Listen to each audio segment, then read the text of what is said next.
Hey, this is David with the Prepper Bookshelf, and I've got a book that if you're a prepper, you probably have heard about. You probably have.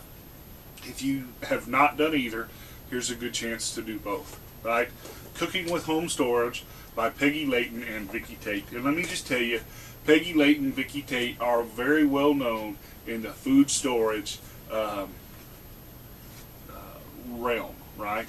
This is a book of recipes, but it's a lot more than recipes. It's a lot more than just a cookbook, even though there are lots and lots of recipes in there.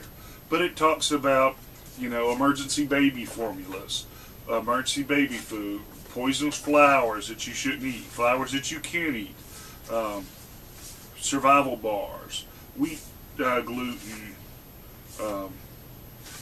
wild game, earache treatment, mosquito bites, you know, syrups, toppings, honey butter,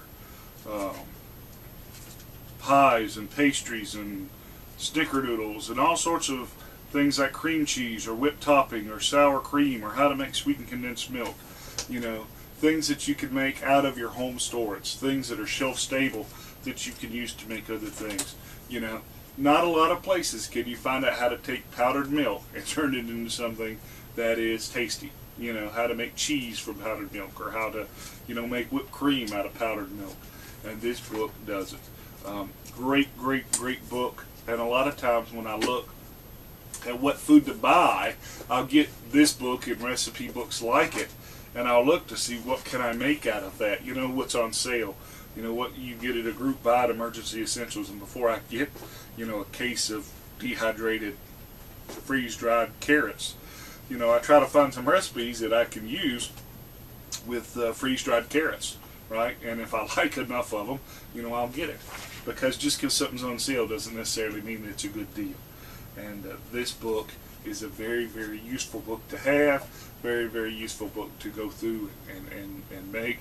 And if you're going to have food storage, you know, it's probably not cost effective to eat freeze-dried food every night, but you need to try to use some stuff with it and see what is worth cooking. Because, you know, if you use all your wheat to make, you know, say you know, barbecue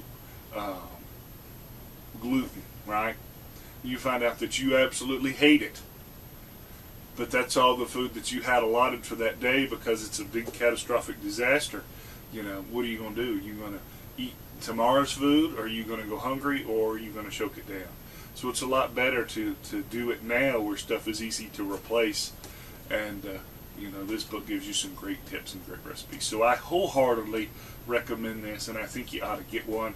You probably ought to get a second one to share. So here you go. And it's pretty cheap too. I think it was about 16 bucks. So there you go. Until next time, you can watch Kids Online, www.prepperbookshill.com.